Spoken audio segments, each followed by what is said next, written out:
Hi, this is Andy. Do you remember what it was like being on a conference call or a web meeting pre-COVID? I mean, let's say you heard a dog bark or a child crying. I don't know about you, but it feels to me like back then, such background distractions were looked at maybe differently than they are today. I mean, your experience might be different, but now, a couple of years after the world got turned upside down by COVID, when I'm on a web meeting, I expect to see dogs, cats, family members, strangers, whatever, going through the field of view. In many ways, it's allowed us to be more human. That said, I can think of so many other examples of how we're becoming less human at work.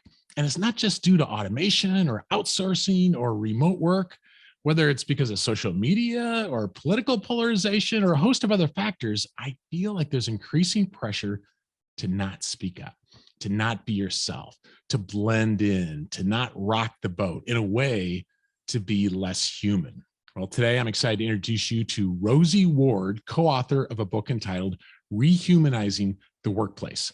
In today's discussion, Rosie will talk about how the disruptions we're experiencing today, they don't just go away once COVID is a distant memory. She'll talk about authenticity and why it's critically important to humanizing the workplace, and yet why it's a struggle for us. Rosie will share how we're often driven by not enough stories, and that'll make more sense by the time we're done. And you'll also learn about tools like the frame and the choice line, which are two reasons on their own why you want to stay for the entire discussion. It's a conversation I'm looking forward to sharing with you today. Hey, quick note, I want to invite you to join our Lead 52 family. It's a global group of leaders who are committed to transforming our ability to lead and deliver. It's 52 weeks of leadership learning delivered right to your inbox, taking less than 5 minutes a week. That's all for free. Learn more and sign up at getlead52.com. Thanks. Let's jump into today's discussion with Rosie about her book, Rehumanizing the Workplace. Rosie, thank you for joining us on the People and Projects podcast. Thanks so much for having me. I'm excited to be here. Oh, yeah, me too. Yeah. Hey, before we get into the book, I'd love for our listeners to learn more about you. I feel like you're very authentic in the book. Yeah, you say a lot about yourself and your family and your friends and your workplace. Let's go even back further. Can you think of any influences from your family culture growing up or maybe early experiences anyway, that helped shape you into someone who's now willing to, let's say, wade in the messy middle and show up as a leader? Whoa, you're going right there. I love it. What's so interesting is I think that it's work that I did because of my experiences growing up. So I mentioned the book, I'm the youngest of 5 girls, and I felt like I didn't belong. I was the one that stuck out like a sore thumb. My interests were different. I felt like I was constantly screaming to like be seen for me. And there were consequences with that. And so there was, there wasn't horrible dysfunction, but there was dysfunction in the household. And luckily, we went through counseling. I went through counseling with my parents. I did a lot of work on myself. But I think that shapes us, right? And whether we had a happy childhood or a traumatic childhood or anything in between, those early formative years experiences shape us and the narratives. And so the narrative that I created was that being different wasn't okay, that being me wasn't okay, that being me wasn't enough, that I had to work extra hard to prove myself to be lovable. And that's just such exhausting crap. And like, it served me well. I mean, I got a lot of degrees, successful. Like I was like, be the best at everything I possibly could be. But it was like me trying to overcompensate because I didn't feel that inside. So it's like, oh, let me just try to add one more degree or one more accolade or one more this to try to fill a hole until you start to heal yourself and go like, I'm okay. And you know what? Nobody expects me to be perfect. And I feel like it's an ongoing journey, but that's work that I've realized that it's a common human experience because I coach really successful leaders and work with really effective teams and those that are struggling. And I don't care what country they grew up in. I don't care what their family of origin looked like. It is this like human experience to tell ourselves stories that keep us safe and small. And so I just think that the more that I just realize that this is a normalization of being human, like we're not puppies, we're not cats, we're not, part of being a Homo sapien is we do this, we create stories to make meaning from our experiences, and we're hardwired to self-protect, we're hardwired to seek out familiarity and comfort. And so the more that I just have come to realize that everybody does this, it allows you to it allows you to find an entry point of how do we help people move beyond it, but it also allows you to have some empathy and not for others, but also for yourself, because we're really hard on ourselves. Yeah, that's so true. Yeah, the reason why I'm so glad you shared that story is just, I think sometimes, like, if you talk to an author on time management, well, it's easy for them, they're organized or whatever. Yeah, but I mean, this is, I think the way you described it, like, there's people that are listening, like nodding their head, like, all right, so my family was different, but still, I struggle with these same sorts of things. And so this is coming from a person who's overcome it, like you're calling people to do in the book. And Yeah. I feel like a couple of years after dealing with this global pandemic, Rosie, it's not rare to hear someone say, I just can't wait to get back to normal, or some version of that. Yeah. Yet after reading your book, I think it's clear that all the volatility and uncertainty and complexity and ambiguity, it isn't just a matter of a virus. Long after COVID's a distant memory, disruption will be the norm. It's here to stay. So, and by the way, it's not easy to deal with, right? And not easy to accept at many levels. So do you ever find yourself, Rosie Ward, falling into the, oh, I wish we could get back to normal mindset? And if you do, how do you personally wade through the reality of that? That's such a great question. And here's what I will say is sort of, in that I fully recognize, because we were doing this work long before COVID, that normal wasn't working for so many people, because our quote unquote normal only celebrated exhaustion, celebrated disconnection, celebrated self-protection, celebrated marginalizing people. You know, it celebrated so many things that weren't working for so many people, where workplaces and communities were dehumanized long before COVID. So I have no desire to go back to normal. I think one of the things that in that regards, but I do find like it's like I get to go see people, and like I'm traveling a little bit again, and I'm doing some in-person workshops and some in-person coaching, and there's like some of that or like my son can go to school now and not have a mask on, and so there's little things like that that feel like really comforting and really like whew, right. But there's the other piece of no, we shouldn't go back. So I think so I guess in that, because of the work I do I really have no desire to go back. It's more of how do we look at what's next. But there is like, I got to see my family, we got to hug, and we got there's stuff like that, which I think that's fine, right? So I don't sit there and long for how things used to be, because I don't think they were working. Yeah. You talk a lot about the importance of authenticity in your book, and it's difficult to rehumanize the workplace if we can't, as you know, Brene Brown saying, let go of who we think we're supposed to be and embrace who we are. And yet, even in recent weeks, Rosie, I've had some people tell me directly, word for word, I feel like I need to cover up my tattoos during a job interview, or someone else saying, there's just things I cannot speak up, or else I'll look bad. If I bring this part of me, I'll look bad. So we armor up, right? And though we might be able to take off the one kind of mask, we put others on. So what would you say to the listener who feels like being authentically them at work just seems way too risky? Well, there's a few different aspects of that, because I think, is it that the environment isn't safe? It's a toxic work environment. It isn't a fearless environment where there is fear and there is retaliation, and you've seen it around you. That's a different experience. I would get the heck out as soon as you can, right? But there are very real reasons why we can't take off our armor.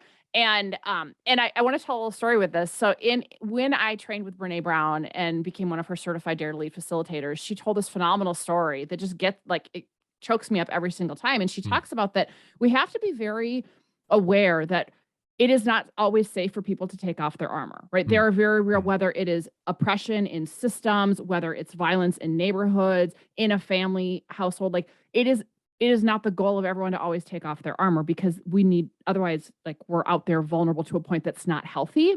And they do the Dare to Lead work in schools in like really difficult neighborhoods, really challenging circumstances. And they have a ritual. The kids come in, think about little elementary school kids with like their backpacks and stuff.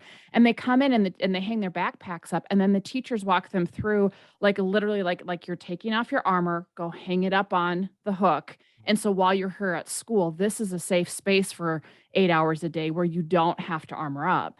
And then before they go back home, they like kind of go put your armor back on, because we know you need it to be safe back out of that environment. And so I share that because I think that if you're working in a workplace that has proven that it is not safe, right? Or, whatever ism that you're subjected to, or whatever other poor behaviors, you might need to be armored, right? But hopefully you can find a path out, right? Because work is not a place we should have to armor up.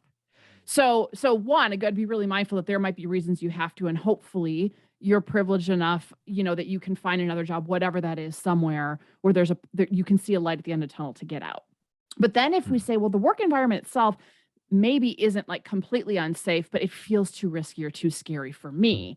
Well, then that's work that we have to do ourselves. And what I say is, how exhausting is it to try to like pretend to be one person, and you're constantly sitting here worrying, oh, they're going to find out, like their imposter syndrome. They're going to find out I don't know what I'm talking about, or just to like try to, be someone you're not for how many hours. That takes so much mental energy.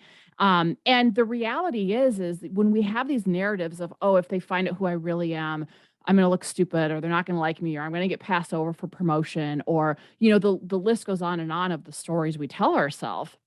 And what's so funny is that authenticity and that humanity and that vulnerability is the first thing we look for in other people. So true. But it's the last thing we want to show you. Right. And when we see it in others, it looks like courage. It looks like strength. We lean in with empathy. We lean in with more trust. But when we think we're going to do that, or we're wondering, should I take off my armor? Should I show up authentically here? The narrative that goes through us is, I'm going to look weak. I'm going to look less than, people are going to judge me. So it's so funny, but that's the reality of it. So I think it's my long-winded way to say, you have to look at the total context. Is it truly that it's not a safe environment, and that's a different way and a different reason why you need to protect yourself? Or is it you doing it to yourself, which is what happens a lot of the time? Then there's an opportunity to wade into that messy middle and do some work on ourselves. I like how you describe that. It seems to me like a workplace is never fully safe or fully unsafe, right? It's more like when it is and when it's not. And so learning to do that, and you don't, even if you did take your armor off, you don't take it all off at once. And so I don't know which metaphor to work with here, but it feels to me like it's a little bit of a dance. Like, yeah. I share this with Rosie, and then you feel safe because I share it. So you are willing to share it. So we take a dance, and I'm a bad dancer, Rosie, so this is not for good. but it's like, I need to take the first step in the dance. I don't know. Does that metaphor work? Yeah, it does. And actually, we talk about like trust and vulnerability are a dance. It's like, if I'm a little bit more vulnerable, you're going to trust me. And then as I trust you more, I'm willing to be a little bit more vulnerable. And we do call it a dance. But there is something that's really important that we always talk about in this work, is that you don't go, like we talk about stepping into the arena, like the metaphor of when you take your armor off and you're showing up, and it could be you're sharing your gifts and talents. It could be you're showing up authentically. It could be you're giving difficult feedback. It could be that you're sharing a concern, you're asking a question, you're asking for help. All of those are what we call arena moments. That's when you're putting yourself out there and you can't control the outcome. You don't know if you're going to be subject to judgment or retaliation or criticism or blame or whatever, right?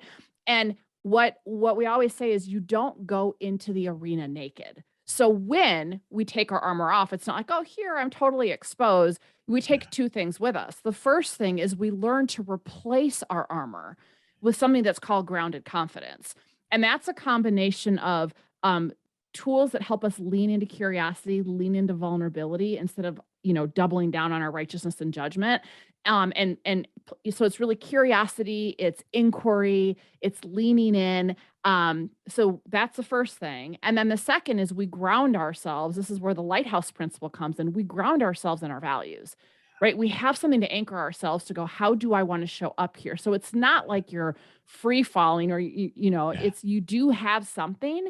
So, to help you feel grounded, help you kind of find your path forward.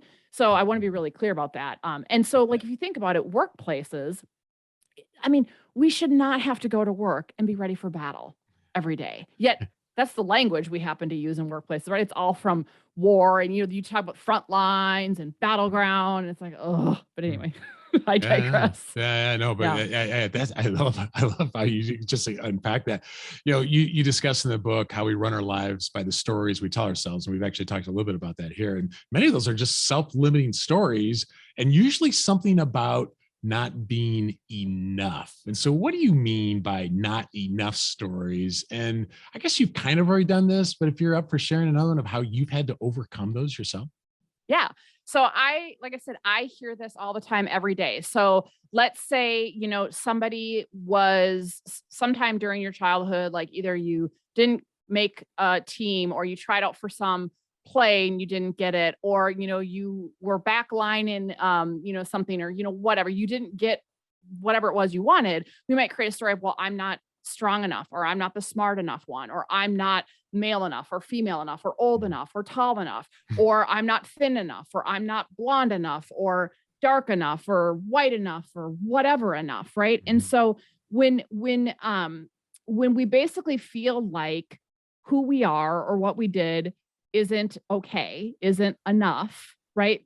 Usually shame's right there. So it's really a product of, that not enoughness is a sign that we're experiencing shame, which we've all experienced unless there's underlying pathology. And shame is that voice that says, like, on one shoulder, like, I'm not enough, or the other shoulder says, who do you think you are? Like, who am I to speak up and say this? No one's going to listen to me. Or who am I to write this book because 10 other people wrote a book about this? Or who am I to have a podcast because there's a gajillion podcasts out there? Or who am I to, right? So we tell ourselves these stories that basically help us shrink, because we think that us showing up in our fullness, us being unapologetically who we are, is not going to be accepted, is not okay, will come with consequences. And we all do it. We just do it in a variety of different ways. And so the opportunity is to catch ourselves, Yes. Recognize that that's happening, and then basically say, thank you, but I'm not going to let my 10-year-old self drive my car right now. Adult version of me is going to drive, or I'm not going to let my 10-year-old self operate on this patient, or my 10-year-old self, go to this budget meeting because they don't know how to, they don't even know what their piggy bank is for. You know what I mean? So it's like, but it's our childhood, our 5-year-old, 10-year-old, 15-year-old self hijacks us. And it's that part of us that didn't get some need met in childhood and created a story. And what we don't realize is that even though we're adults, that story has followed us, and we've created rules about how the world works. And we operate in this safe little box that maybe made sense when we were 10, doesn't make sense when we're 20, 30, 40, 50, whatever. Yeah. I feel like that chapter alone is worth the price of the book because it's so easy to see in other people, right? It's so easy to see, because like, how can you possibly think you're not awesome? I see your awesomeness all the time, and yet we fall into the same thing. So it's definitely worth getting. In fact, I'd love to talk about all of your rehumanizing principles, but people need to get a copy of the book to get all of them. But for the sake of our time together, I'd love to focus on a few of them, like creating fearless environments and being willing to wade in the messy middle. So how would you describe those two, and how do they relate to this rehumanizing? Yeah. So the create fearless environments is really honoring the incredible work of Amy Edmondson and colleagues around psychological safety. And that if we want people to show up human, we have to have safe environments, like we were just talking about, for them to do that. And when you think about psychological safety, it's basically this, that most of us want to look smart, helpful, knowledgeable, effective. Like, we want to look good. And like we were just talking about, we learn at an early age how to protect ourselves so that we can avoid looking the opposite. Like, right, we can avoid looking bad, looking poor. And what happens is then you put a bunch of us together in a team environment, and we're all guarded. We're all trying to hide our inadequacies and spending an enormous amount of energy doing so. And so create fearless environments is really about making it safe for people to take those interpersonal risks, like to speak up, to share their idea, to step into that arena, if you will, and that they're not going to get retaliated against, that they're not going to get rejected. And so it's able to say, like, I messed up, I need help, I'm struggling today. And when people have that safe space to do it, it's like this sense of relief and like, oh, like, you're not going to hold it against me because I had an outburst in last week's meeting because I have a lot going on in my life and I'm struggling. It's like, okay, we can talk about that. That probably wasn't the best way to handle it. But now let's talk through, hey, what the heck's going on? What support do you need? And that, you're not running around fear-based. Like, if I'm walking on eggshells because one wrong move, I'm going to lose my job. Because what happens there when you have environments like that, that's where people stop speaking up. And that's where you have massive scandals, like, go to like the Wells Fargo and the Enrons. I mean, those are big ones, but you have all kinds of like safety issues in healthcare settings or any other setting where people don't want to speak up now. and things become way more problematic and way larger than they needed to. So in psychologically safe teams or these fearless environments, it's not all unicorn and rainbows. Make no mistake, they're having like the difficult conversations. In fact, it's expected, right? They're mining for feedback. So like I do this with my team, or I'll, it's like, so if you're the leader of the team, you go first and you basically will say, like, we started doing F up Fridays. Like, what's your biggest F up from the week? I'm going first. And here's what I learned from it. Right. Like and like, hey, what did you learn? And like, let's celebrate, because we learn as much from the screw ups as we do from the things that go well. So let's celebrate the learnings we can get from the screw ups versus let's hide the screw ups. Right. So that's really about the fearless environments. Are we creating that space where people can ask questions, people can stretch out of their comfort zones, people can admit when they screwed up, people can have the difficult conversations that we all need to learn and grow and become better versions of ourselves. And it's just so important to be able to do that. And I don't think we can wrestle with a lot of the really deeply rooted complex problems we have, like around pick the ism, right? But, especially racism, and you look at sexism and all of the things that are going on that have been coming to a head and bubbling even more during the pandemic. If we're not going to show up curious, and we're not going to show up and go, ooh, this is going to be cringy and uncomfortable, but I'm here to learn, I'm here to get it right, not be right.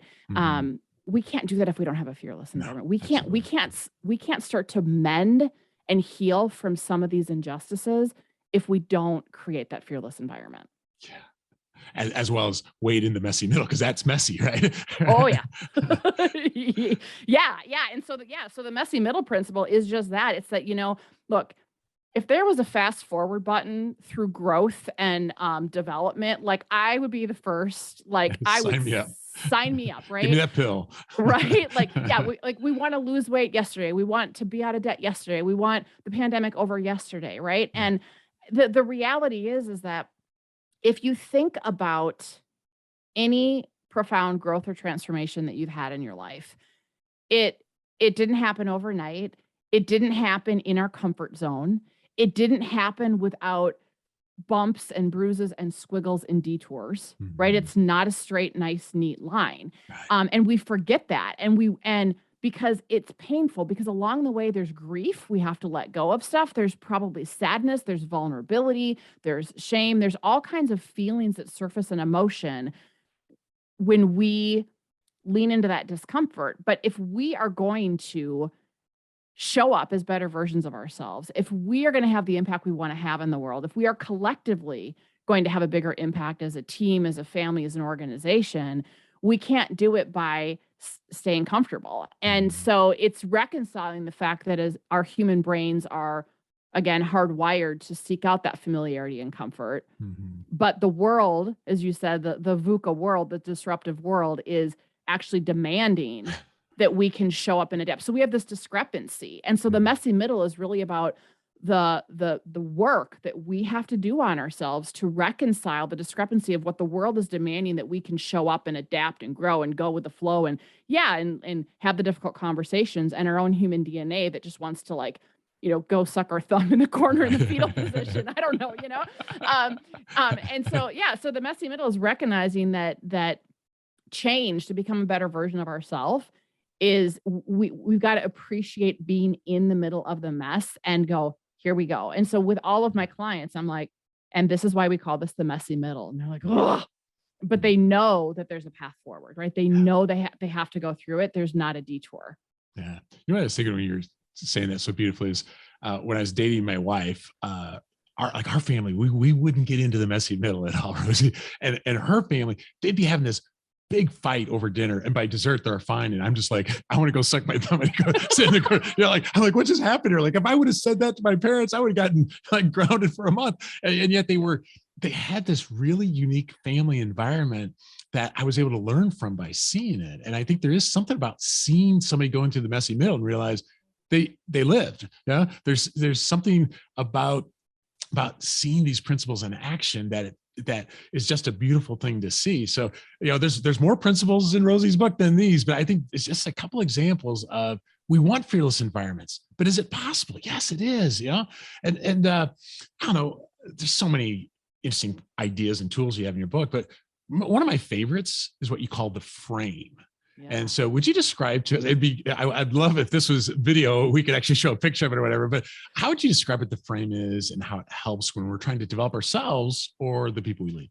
Yeah. So we start all of our work with the frame. So I do want to say that like literally what I decided to do in this book is it's kind of giving away like our secret sauce. Like these are the exercises that I've been using for decades, and we use it every day with teams. And they're like, whoa. So it's like, here you go, right? Like here's the tools that we teach people. So the frame is, if you imagine like 4 boxes, right? It starts with ultimately how we see something. So that's the stories we tell ourselves. That's the filter that we have.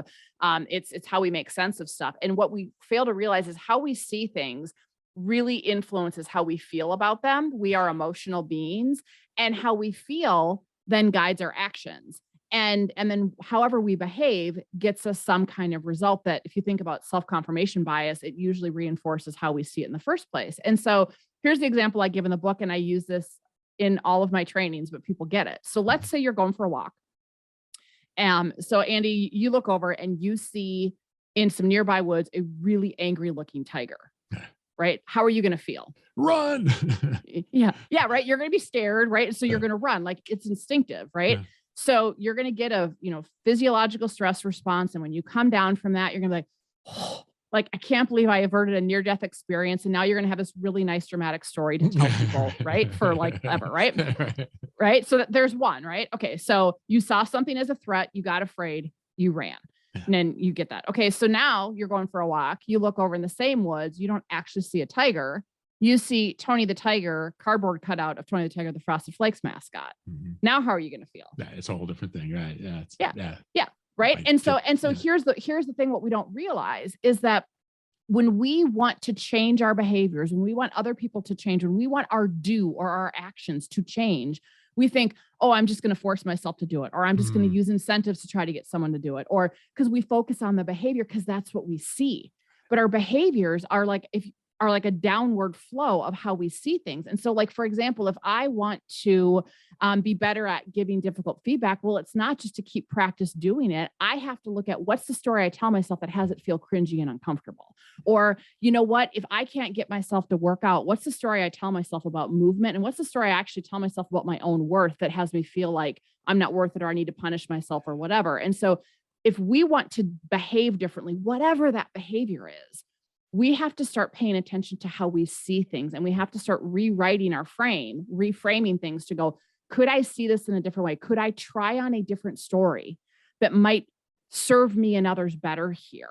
And that's really the whole concept of the frame, is it's reframing how we see things versus trying to focus on behaviors. Yeah, it's so cool. It's box 1, C, makes me feel, which causes me to do. His last one was it get. So it's what I get because of those actions. And so I'm not happy with my actions, but I need to go further back than just my behaviors, right? That's kind of the idea. Exactly. Yeah. Mm-hmm. Exactly. Yeah. All right. So the other one I really liked, not like the only one, but this one too, the choice line. Yes. And so how would you describe that? Because before I started recording, I was asking you, like, where are you with your choice line today? And so how do you describe that to people? Because I think it's brilliant. Yeah. And so this is inspired from the work of the Conscious Leadership Group and Jim Detmer. And it's just such a great way. If they talk about where are you, like location, location, location. And so if you imagine you just have a line, and it's like, okay, line is like neutral, right? Or like just status quo.